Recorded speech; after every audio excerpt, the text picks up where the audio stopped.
տարան։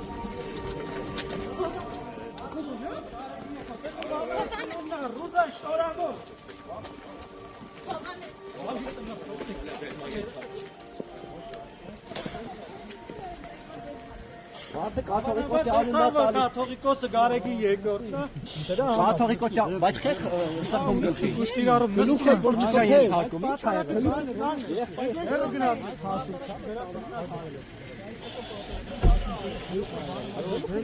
Մարդ լսավ է։ Հակառակը մի խոչընդոտ եք մեզ։ Մեր գործողությունը մի խոչընդոտ։ Մարդա որսացվել։ Մենք բռնություն չենք օգտագործում։ Բայց գլխին սխմել է բռնություն ենթարկում։ Ոչ, դա բերման ենթարկելու ձև է։ Իսկ կաթողիկոսի անունով այդ նոր բարեփոխումներից հետո է այս ձևը կիրառվում։